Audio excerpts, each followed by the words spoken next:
ఓం మహాగణాధిపతయే నమ. ఓం గురుభ్యో నమ. ఓం శ్రీమాత్రే నమ. అరుణాం కరుణాతరంగితాక్షీం ధృతపాశాంకుశపుష్పబాణచాపాం అనిమాదిభిరావృతాం మయూకై అహమిత్యేవ విభావయే భవానీ. శ్రీమాత్రే నమ. ప్రేక్షకులకి ఆ లలితాంబిక అమ్మవారి యొక్క అనుగ్రహం పరిపూర్ణంగా కలగాలని స్ఫూర్తిగా కోరుకుంటూ మనం ఈరోజు చాలామంది అడుగుతున్న ప్రశ్న ఏంటంటే, మాకు ముఖ్యంగా జాగ్రత్త చెప్పండి, 2026 సంవత్సరంలో ఎటువంటి విషయాలలో జాగ్రత్తగా ఉండాలి, ఈ ముఖ్యంగా ఇవి చెప్పండి. అదృష్టం ఎలాగో కలిసి వస్తుంది, బాగా కలిసి వచ్చేవి ఎలాగో వస్తాయి, మీరు చెప్పేశారు ఆల్రెడీ వేటి వల్ల కలిసి వస్తుందని. కాకపోతే మెయిన్గా జాగ్రత్త చెప్పండి అని అడుగుతున్నారు.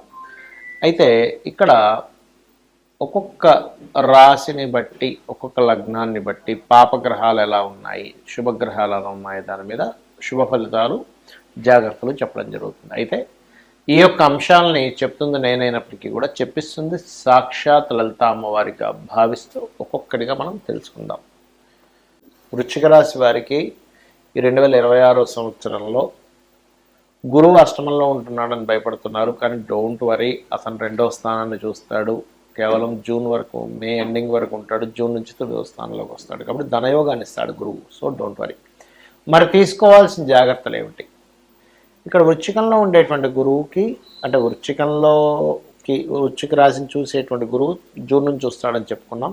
వృశ్చిక రాశి అయినటువంటి వారికి ఇక్కడ 4వ స్థానంలో రాహువు, 10వ స్థానంలో కేతువు. అయితే సింహరాశిలో ఉండే కేతువు మంచివాడు.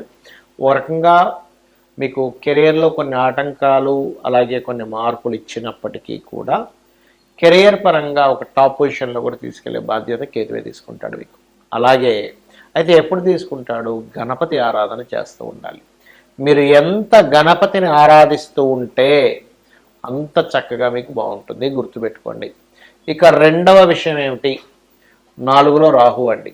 4వ స్థానంలో ఎప్పుడైతే రాహు ఉన్నాడో, ఇది పర్టికులర్గా మీరు ఏదైనా ఒక వస్తువు, భూమి, లేకపోతే ఒక వాహనం తీసుకుంటున్నాం, ఖచ్చితంగా చూసి తీసుకోండి.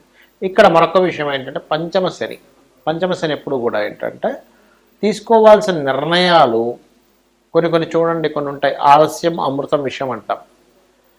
ఎర్లీగా తీసుకోవాల్సింది లేట్గా డెసిషన్ తీసుకోవడం వలన ఇబ్బంది అవుతూ ఉంటుంది, గుర్తుపెట్టుకోండి. ఎర్లీగా తీసుకోవాల్సింది లేట్ తీసుకోవడం వలన, ఇది ప్రధానంగా గుర్తుపెట్టుకోండి. ఇక 2వ విషయం ఏంటంటే ఇక్కడ సంతాన సంబంధించినటువంటి విషయంలో కూడా కొంత మొండి వైఖరి, లేదా సంతానం మీ పట్ల కొంత మొండి వైఖరి.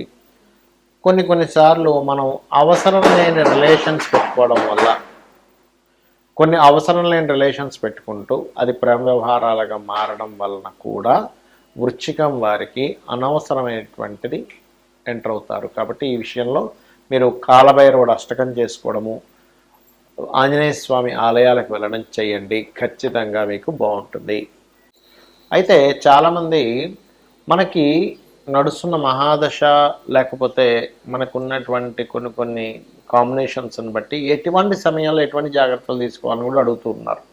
నేను ఒకటే చెప్తాను, మనకి జన్మజాతకం నుంచి, లగ్నం నుంచి 12వ స్థానం వరకు 12 భావములు అంటారు వాటిని. అంటే ఒక్కొక్క భావమునకు ఒక్కొక్క విషయం ట్రిగర్ అవుతూ ఉంటుంది. అది నెగటివ్ ట్రిగర్ అవుతుందా, పాజిటివ్ ట్రిగర్ అవుతుందా అని ఎలా తెలుసుకోవాలి అంటే, ఫస్ట్ ఆఫ్ ఆల్ మనకి మహాదశ అంతర్దశ గుర్తుపెట్టుకోండి. ఈ మహాదశ అంతర్దశ ఏదైతే ఉందో ఇది శుభగ్రహాలైతే కొంచెం శుభంగా ఉంటుంది, పాపగ్రహాలైతే కొంచెం తీవ్రంగా ఉంటుంది. పాపగ్రహాలు అంటే ఏమిటి? రాహువు, కుజుడు, శని, కేతువు, నీచబడినటువంటి రవి, నీచబడినటువంటి ఏ గ్రహమైనా. శుభగ్రహాలు, సహజ శుభగ్రహాలు ఏంటి? ఇప్పుడు లగ్నానికి పాపలు శుభులు ఉంటారు, సహజ పాప శుభగ్రహ ఫలితాలు ఇచ్చేవి ఉంటాయి. సహజంగా ఉండేటువంటి శుభగ్రహాలు అంటే శుక్రుడు, గురువు, బుధుడు, చంద్రుడు, వీళ్ళందరూ సహజంగా శుభగ్రహాలు. అయితే ఇక్కడ ఏంటంటే మీరు న్యాచురల్గా, అంటే ఆధిపత్య పాపి, సహజ పాపులు ఇద్దరు ఉంటారు. ఆధిపత్య పాపి అక్కడ శుభగ్రహమైన పాప ఫలితం ఇస్తుంది. ఇక్కడ ఏంటంటే మీరు జన్మజాతకంలో మీ మహాదశ అంతర్దశల్లో అసలు మీకు కలిగేటువంటి ఫలితం ఏంటో తెలుసుకోండి. ఒకవేళ అవి ఏమీ నాకు తెలియవండి, కానీ సంథింగ్ బ్యాడ్ నడుస్తుంది అన్నప్పుడు మీకు ఏ దశ అయితే నడుస్తుందో ఆ దశానాథుడు ఎవరితో కలిసి ఉన్నాడో, లేదా ఏ అంతర్దశ లేదా భుక్తి అంటాం, ఏ భుక్తినాథుడు ఏ ఏ గ్రహంతో కలిసినాడో వాళ్ళకి దానం ఇవ్వండి చాలు, మీరు సింపుల్గా బయటపడతారు. అలాగే మనకి నడుస్తున్న మహాదశను బట్టి ఇంట్లో ఉండే వాస్తు పరిస్థితులు కూడా ఒక్కోసారి ప్రభావం చూపిస్తుంటుంది. ఎలా అంటే ఇప్పుడు ఉదాహరణకి గురు మహాదశ కానీ కేతు మహాదశ కానీ నడుస్తుంది అనుకోండి. ఈశాన్యంలో ఇంట్లో ఈశాన్యంలో ఉండేటువంటి పెట్టే వస్తువుల వల్ల కూడా దాని ఫలితం పెరుగుతూ ఉంటుంది. అది శుభమైనా బ్యాడ్ అయినా కానీ. అలాగే మీకు రవి మహాదశ నడుస్తుంది, తూర్పు భాగంలో ఉండేటువంటి వస్తువులు. శుక్ర మహాదశ నడుస్తుంది, ఆగ్నేయంలో ఉండేటువంటివి. కుజ మహాదశ నడుస్తుంది, దక్షిణంలో ఏమైనా దోషం చేశామా. రాహు మహాదశ నడుస్తుంది, నైరుతిలో ఏదైనా దోషం ఉందా ఇంట్లో. లేదా శని మహాదశ నడుస్తుంది, పడమర. చంద్రమహాదశ నడుస్తుంది, వాయువ్యం అంటే నార్త్ వెస్ట్లో ఏదైనా మనం పెట్టకూడని ఏమైనా వస్తువులు పెట్టి అక్కడ ఆపరేట్ చేస్తున్నామా. అదేవిధంగా బుధ మహాదశ నడుస్తుంది అనుకో ఉత్తరం. ఇవి ఒక ఎత్తు అయితే, మీకు మీ జన్మజాతకంలో పాపగ్రహాలు లగ్నం నుంచి ఏ భావం మీదకి గోచారంలో వచ్చాయో ఆ సమయంలో కూడా జాగ్రత్తగా ఉండాలి. అంటే లగ్నంలోకి ఎక్కువగా వచ్చాయి, అప్పుడు జీవుడు స్ట్రెస్కి ఎక్కువ గురవుతుంటాడు. అప్పుడు ఏ గ్రహాలైతే ఏ భావంలోకి వచ్చాయి దానికి దానం ఇవ్వాలి. ధనస్థానంలోకి వచ్చాయి, ధన విషయంలో జాగ్రత్తగా ఉండండి. 3వ స్థానంలోకి వచ్చాయి, కమ్యూనికేషన్స్ విషయంలో జాగ్రత్తగా ఉండండి. 4లోకి వచ్చాయి, ఏదైనా ప్రాపర్టీ తీసుకునేటప్పుడు విద్యా విషయాల్లో లేదా తల్లిగారి ఆరోగ్య విషయంలో. 5మంలోకి వచ్చాయి, సంతానం విషయంలో. 6వ స్థానంలోకి వచ్చాయి, రుణరోగ శత్రువులు, అనవసరమైన శత్రుత్వాలు పెరుగుతూ ఉంటాయి. 7మ స్థానంలోకి వచ్చాయి, అప్పుడు వివాహం విషయంలో చాలా జాగ్రత్తగా తీసుకోవాలి. 8మంలోకి వచ్చాయి పాపగ్రహాలు, యాక్సిడెంట్స్ అవ్వడం, తాతగారి ఆస్తికి సంబంధించిన విషయంలో కొన్ని తప్పుడు నిర్ణయాలు తీసుకోవడం జరుగుతూ ఉంటుంది. 9లోకి వచ్చాయి ఉదాహరణకి పాపగ్రహాలు, అప్పుడు ఏంటి, తండ్రి గారి ఆరోగ్యం విషయంలో లాంగ్ జర్నీ చేసేటప్పుడు, బ్యాంక్ ట్రాన్సాక్షన్ చేసేటప్పుడు. 10వ స్థానంలోకి వచ్చాయి ఉదాహరణకి, అప్పుడు ఏంటి అంటే వృత్తి మీద, కెరియర్ మీద ఒక్కొక్కసారి పాపగ్రహంలా కనబడ్డా అది ఒక్కొక్కసారి శుభ ఫలితాలు ఇచ్చేటప్పుడు మాత్రం ఆ యొక్క ప్రమోషన్స్ రావడం కూడా జరుగుతుంది. కానీ ఇక్కడ 10th హౌస్లో పాపగ్రహాలు ఎప్పుడు కూడా కెరీర్ మీద లేదా అత్తగారితో ఉండే గొడవలు ఇట్లాంటివి ఇస్తూ ఉంటుంది. లాభస్థానంలో పాపగ్రహాలు ఉన్నప్పుడు సహజంగా ఏంటంటే 3, 6, 10, 11 స్థానాల్లో పాపగ్రహాలు మంచిదే, అంటే పోరాడేటువంటి ప్రతిమనిస్తాయి. కానీ ఇక్కడ ఏమిటంటే మనం అర్థం చేసుకోవాల్సింది, లాభస్థానంలో పాపగ్రహం ఉన్నప్పుడు లాభాలు వస్తాయి, కానీ దాంతో కొంత పోరాటం కూడా ఉంటుంది.